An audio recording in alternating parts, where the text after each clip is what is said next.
everyone. We're here with another episode of The Down Low with Joe. Lewis Martin, of course, here with me as a co-host. And we are pleased to have Udit Garg joining us from Arcadia. Udit, thank you for coming. Thank you for joining us. Maybe just give us a quick background. Yeah, give us your quick intro and tell us a little bit about Arcadia. Yeah, absolutely. Thank you for having me. Excited to have this conversation. Joe, as you know, you and I have crossed paths quite a while, for almost a decade now, when we first spoke when I was at C3. My intro, I do like to tell the quick, long story. I started kind of always passionate about clean tech, started in consulting for many utilities. And then I went into the solar industry at SunEdison, and that was right after Solyndra. The industry was going through a downturn, but most importantly, what I saw there were all these players trying to bring energy technologies together, like solar storage, the microgrid concept, and software and data was the missing piece. And SunEdison and other many players were trying to build their own software, and honestly, they were terrible at it. So that kind of sparked the light bulb on software and data is the missing piece that's going to tie together all these distributed assets. And that's where I wanted to focus my career to bring all these things together and be that interconnective tissue. So I joined C3 most notably after that. Back then, C3 Energy, they were focused on AI applications for the smart grid, basically with a very similar hypothesis that there are all these disparate systems on the grid. They don't talk together. And if you want to actually enable smart applications, smart use cases, you need in data and intelligence layer. So that was a wild ride. I spent kind of 6 years there, was responsible for their whole energy product line, kind of built energy applications for large corporates, worked a lot on energy applications for the MUSH segment, with Ohio State. Municipal, university, school, healthcare, it's public institutions. Yeah, keep going just for people. Yeah. Which effectively were their own mini microgrids and trying to build. They're almost great testing grounds for the broader microgrid concept. So that was a lot of fun. Optimized kind of CCGTs that were on site, district heating and cooling, they demand curtailment during kind of coincident peak times was very meaningful from an economic standpoint. So kind of forecasting all algorithms to predict with high certainty, and then tying into their campus-wide HVAC systems to manage set points. So it was almost like a microcosm of a smart city that we were able to build small AI applications to kind of handle a lot of use cases, kind of most notably being kind of demand forecasting for load curtailment, kind of chiller cooler optimization, and district heating and cooling, loss detection around it. We IPO'd, that was a lot of fun. And then I did a little stint at a B2B SaaS company back in 2020 in the heyday. But most notably 3 years ago, I joined Arcadia, Arcadia was tackling the same thing I've always been trying to tackle, the information and the intelligence in between the various distributed assets to tie everything together. So highly aligned on the vision. And then Arcadia had acquired two companies before I got there, Genability and Urjanet.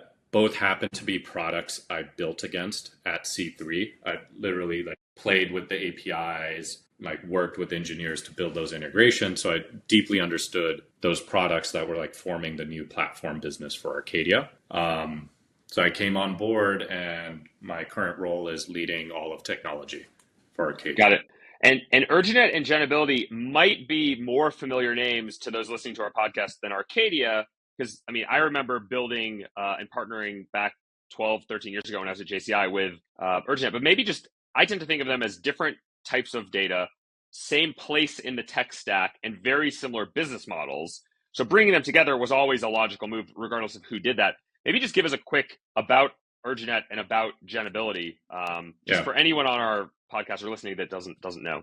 Yeah. So Urjanet is effectively kind of thinking of them of trying to be the Plaid for energy, where they are kind of, well, now we access over 10,000 utilities globally through technology to go get energy data on behalf of customers. So billing and interval data. So when a customer wants to do something in energy, you need to start with how much am I using? How much am I spending?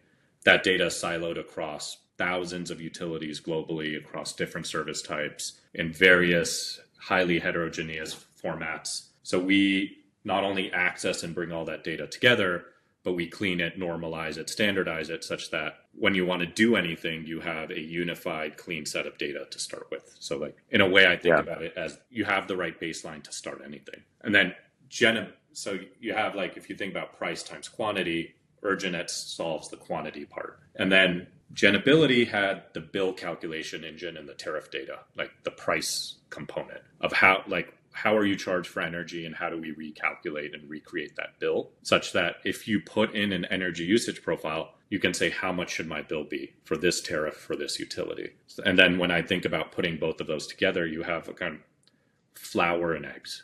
You have key components for any energy solution of, I know my baseline, then I can start saying, what can I do to that? Install solar, kind of install storage. I want to do financial hedges. I want to audit my bills and see if there's any usage anomalies. You have the baseline, and then you can plug it into the calculation engine and see, how does that change? What is different about that? And then you can start thinking from an AI and optimization point, start expanding that to then iterate through multiple possible combinations of things you can do or measures, and then come up to kind of ultimately, what should I do against my goals of cost, resiliency, and carbon? And then when I think about Arcadia, we put these two together to have the foundational components. One part of our business is a platform layer where we're working with other energy solution providers to give them core components through our APIs to build their products. Like most of the EV industry uses us, bill pay companies, rooftop solar. And then we've started working directly with corporates as well to offer more complete solutions to say, we will help you manage your energy using our technology platform as well. Yeah, got it. So there's the foundational layer, and it sounds like the rationale was, building out the architecture, the framework, the enablers, if you will, and that helps you support a lot of application layer solution providers. And on the other side, we can actually just go direct to, you have a big portfolio. I mean, the variance of utilities and rates, and it's like multiple levers of complexity all stacked on top of each other. Exactly. So it becomes nearly impossible to do it yourself, but we can simplify that through our platform and then package use cases on top of it. Like, what would you save if you switch to solar site by site by site? Okay. When you think about C3 and Arcadia, were there different approaches in terms of how you tackle the energy data problem? And as the experience that you had at C3, has that helped shape how you're moving forward with that? So it's interesting. As a customer of both Genability and Urjanet, C3 was an application layer product where it used Urjanet to get data from corporates because corporates didn't have access to the data. And it used Genability to do a lot of the bill calculation engine. And we had a ton of other features there, but we used those as key components. And we sold an energy management platform to large corporates, industrials, kind of universities, where those were underlying components. So we were like a typical platform customer of now Arcadia in that, and we used Urjanet and Genability as enabler products for a broader solution offering that we took. Yeah, and just to put some numbers, Udit, you probably know even better, but there's of utilities in America, I think it's 3,100 something. A lot of them are munis, right? So you kind of breaks up into actually a lot of, I think, co-ops, but there's munis. So a city owns the utility, and Austin is a good example of this. Seattle City Light is another one. LADWP. I mean, those are just the big names that people know. There's a lot of IOUs, investor-owned utilities. I think 200 to 300 there. Those are the big names that most people have heard of, and they tend to operate in the big populated centers, right? So if it's not a muni, it's probably Exelon, owns a bunch of operating utilities. Duke, AP, exactly. Yeah. They're publicly traded companies. They happen to have and then you have the co-ops. I think it was actually somebody at Urjanet 10 years ago told me there's a utility in West Texas that serves 6 oil pumps, oil drilling, and that's the utility. And, so the bills were all handed in paper, but so that's that long tail. And every one of them not only has different rate schedules, most likely, they also have a lot of line items on the bill. So when you get your utility bill at home, it's not just a number, right? It's not like I bought gas, 8 gallons, it's this per gallon, right? It's much more complicated than that. So like being able to pull from every utility or many of the utilities, every line item. And then the other side, the rate schedules, which is how you figure out how much are you, like, how do we get from quantity of energy to dollars you pay? There's different rate schedules. Those are becoming more complicated as you have more demand flexibility. So there's a lot of like foundational challenges that you would need to solve for just to tell somebody, here's an opportunity to save energy, or here's an inefficiency we identified. So just exactly. Color, there's a lot of moments where you're like, how you can't make this stuff up, and like you said, Joe, but also the utility doesn't necessarily bill consistent with the rate schedule that the customer's on. We see bills where it's like nearly impossible to match the line items to the rate schedule that we have on the rate product as well. Like hundreds of line items on a utility bill. And like you can get even more complicated if there's multi-meter, multi-service, multi-account on a bill. But you have to go in and pull all that out, make sense of it, map it to a standard model. But like reality is happening is if you just want to pull how much do I owe and how much have I used total, that's not the hard problem. And like that solves a little bit of what customers want. But a lot of the nuance lies deep in the line items. Like how simple one, my electricity demand. That's not a top level item. It's often buried within the meter. And like, how am I being charged for demand? Because sometimes you're charged just strict, like max peak demand of a month, of a year. There's coincident peaks. There's like, but Joe, your point, the rate schedule starts dictating how these different line items matter to you.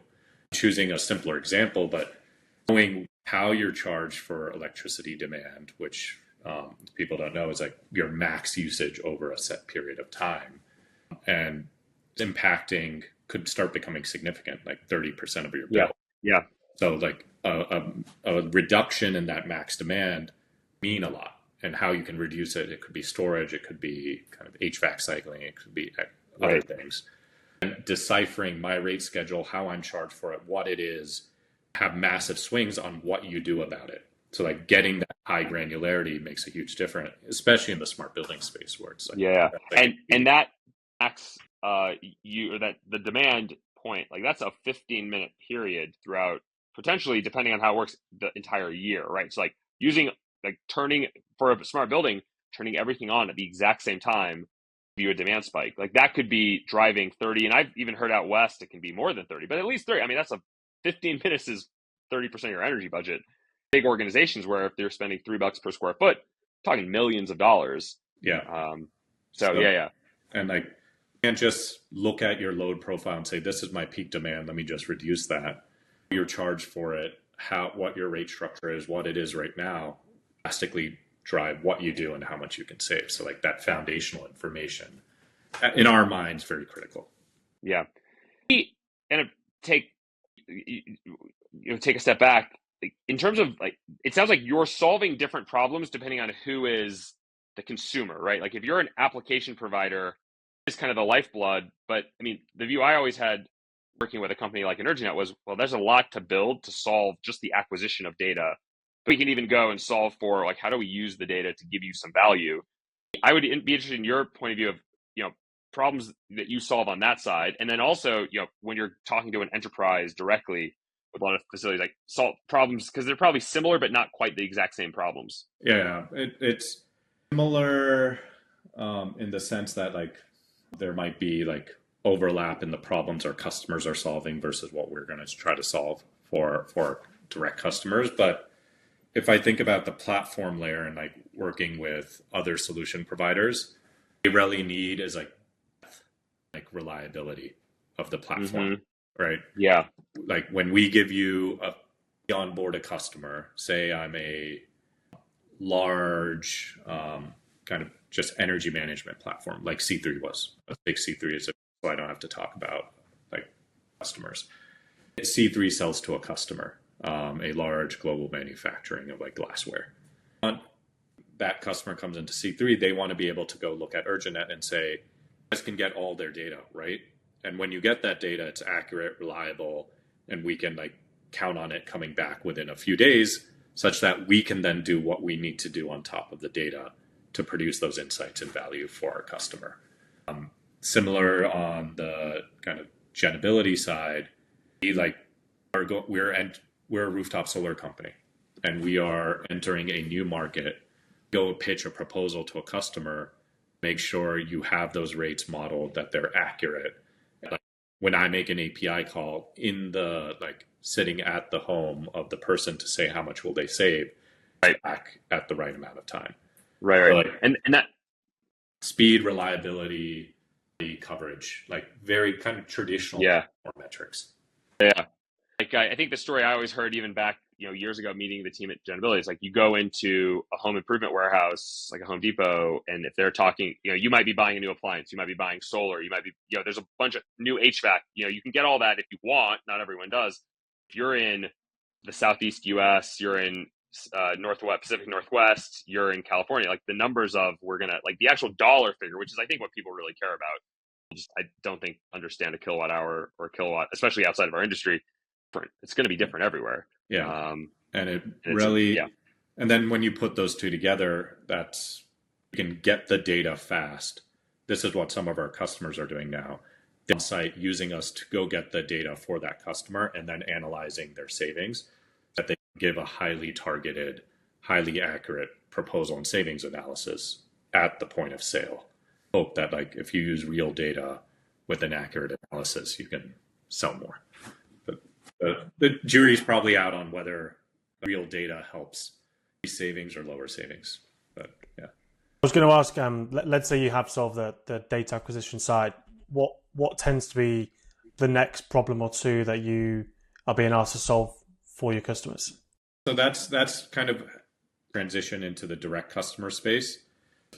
If I'm an energy solution provider, kind of ratchet their business, so they just keep pushing us wider, go more reliable, go more accurate. Let us do our thing. You guys stay enablement layer.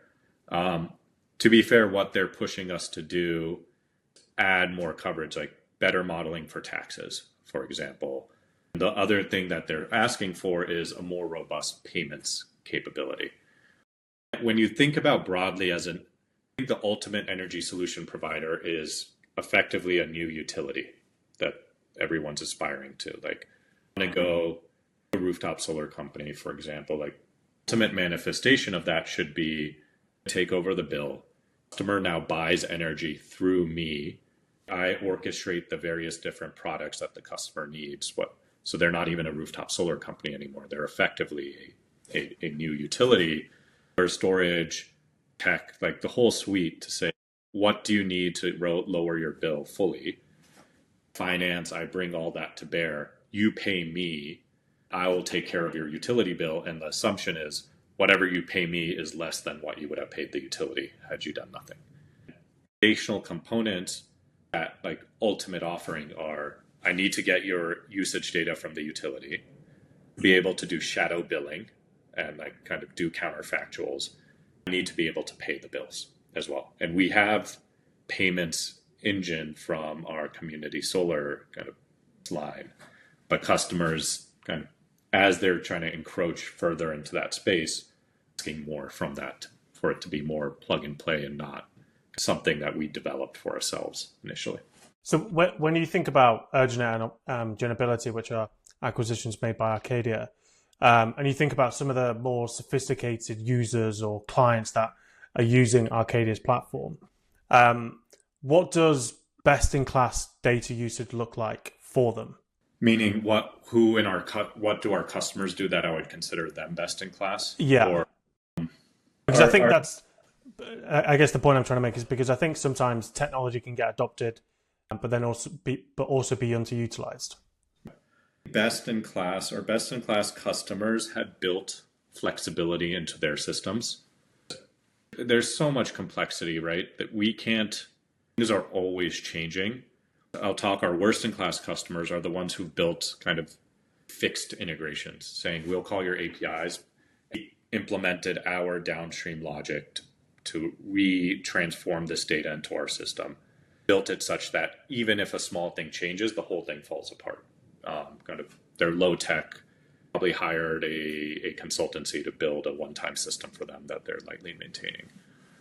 Best-in-class customers are more tech forward, and those are people more in the clean tech side of the world.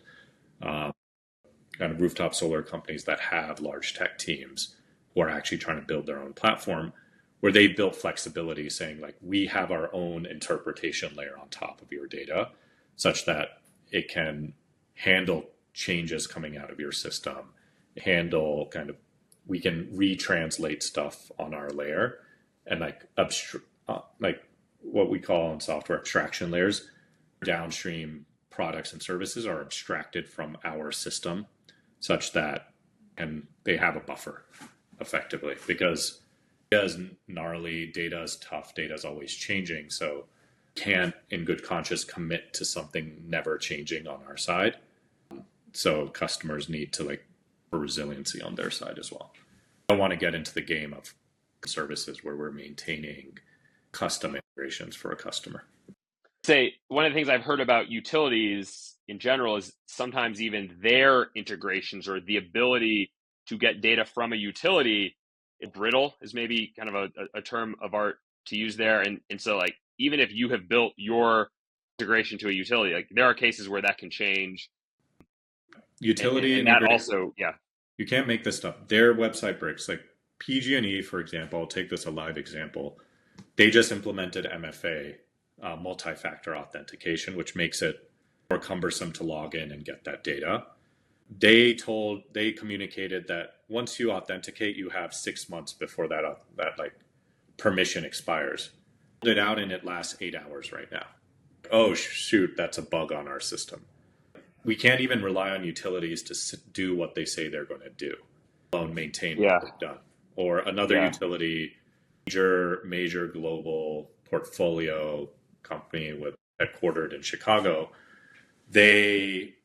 Green Button Connect is a common integration pattern. We usually don't use it, and this is part of the reason why.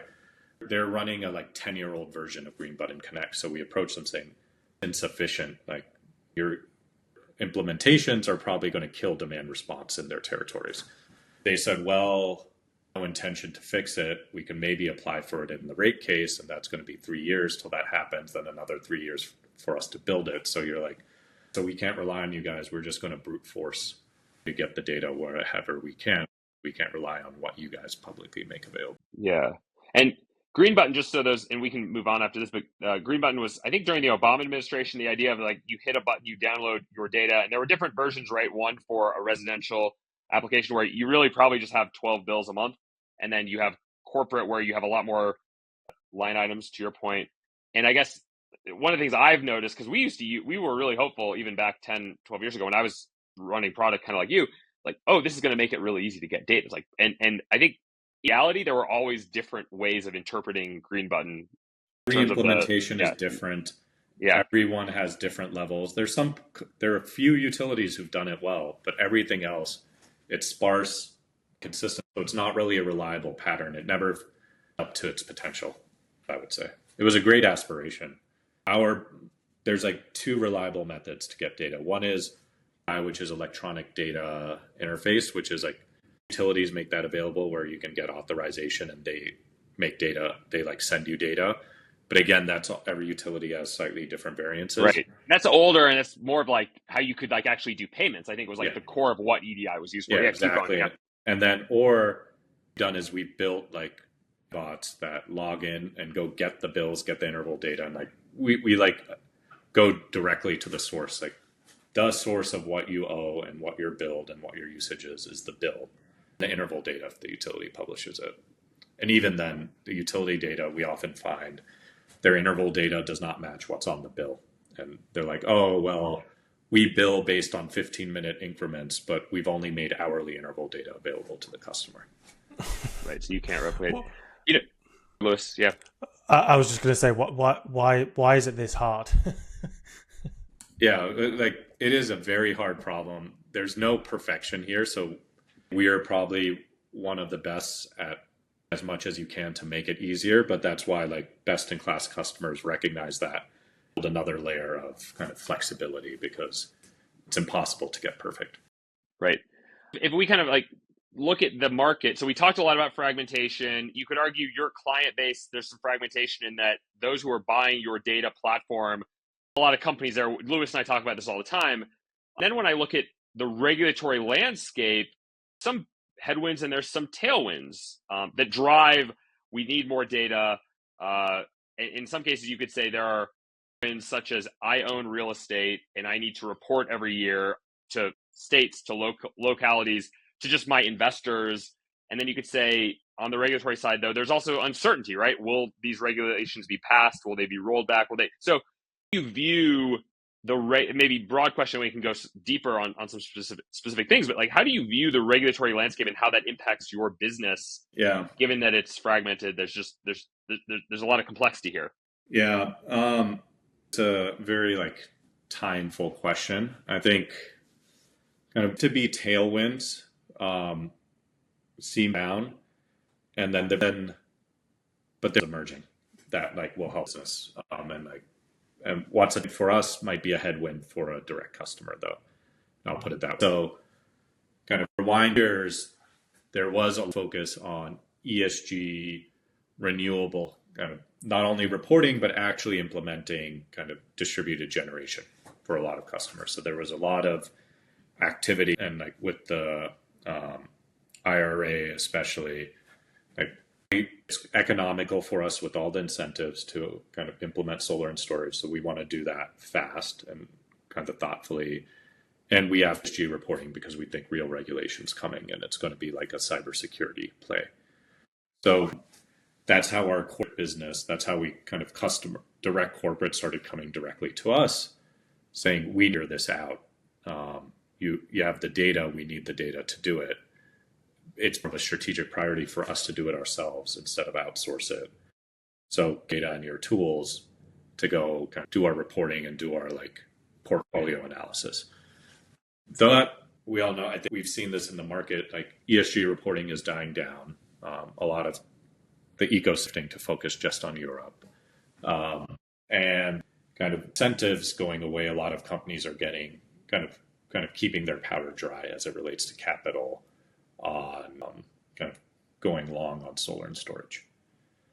For the customers is, while that's happening, there's less mandate to do this, but they're facing kind of almost an existential risk around future pricing and future, it's not like they're going to experience blackouts or anything. I think that's an extreme statement, but they're at risk of blowing through budgets, and they're at risk at energy becoming a more material price on their operations, especially the ones in warehouse logistics, industrial manufacturing, kind of high energy density industries where it's a material cost.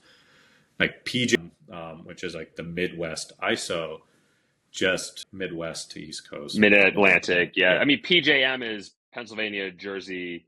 Is the M Maryland? Yeah, I think so. Yeah, so it is up being to Chicago, a super East PJM. Coaster, parts of Pennsylvania feel Midwest to me. But they had a nearly 1,000x in their peak prices through their capacity auction this past year, in June 2024.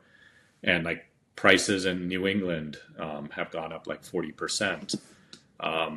Dominion Energy is releasing a kind of a 10 to 20% rate increase for its customers. So prices are up across the board, volatility increasing of prices, peak demands are going crazy high.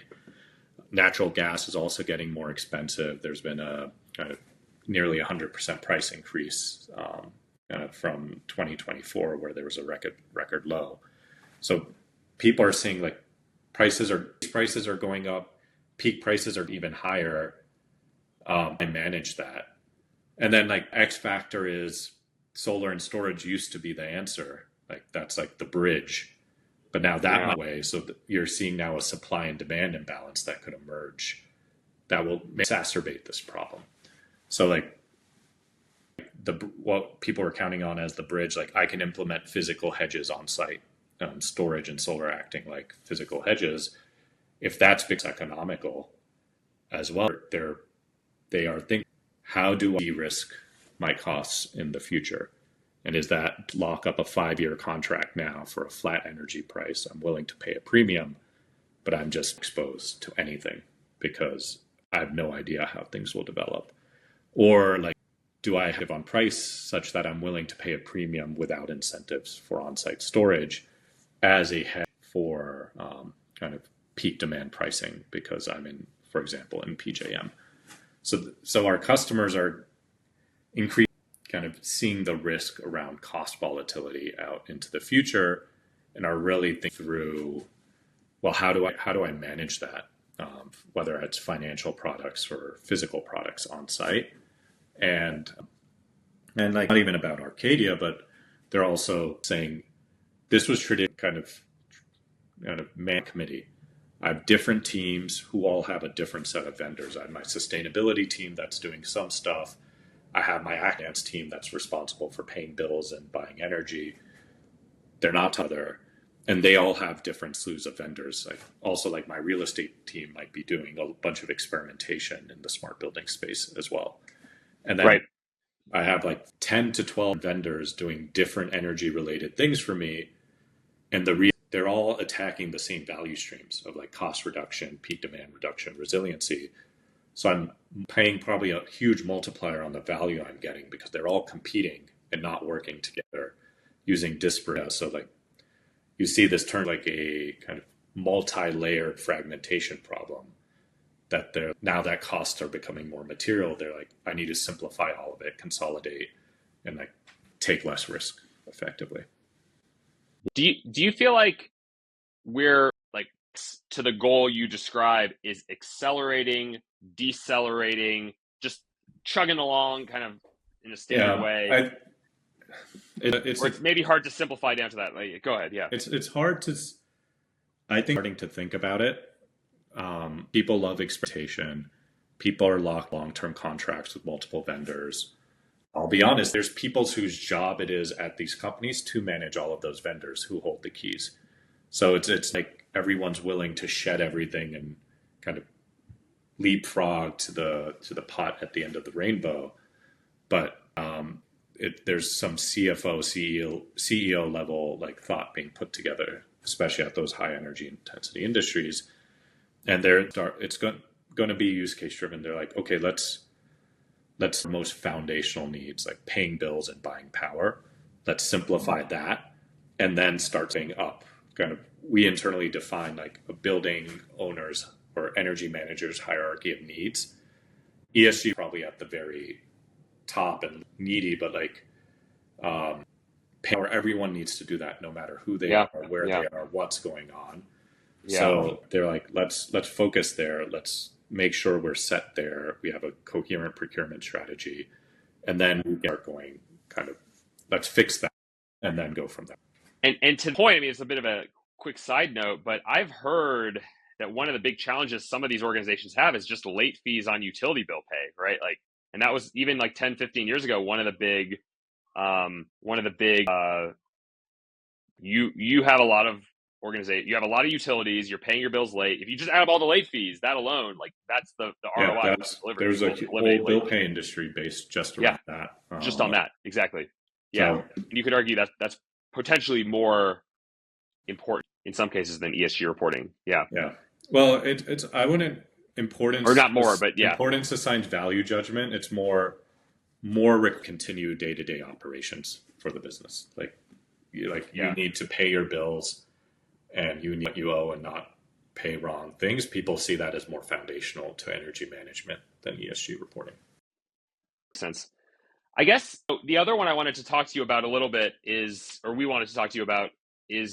decarbonization as kind of the end. Can we reduce the carbon output of the buildings, the built environment? But typically I'm thinking about it from this point of view. I guess where do you think we're at in terms of, because that includes, there's all kinds of companies I've seen doing really interesting things from, we can help you avoid the need to do an audit. We've had even guests on the podcast, right? We can do that in a way, give you, this chiller needs to be replaced, or this building needs a higher level of physical service or physical maintenance.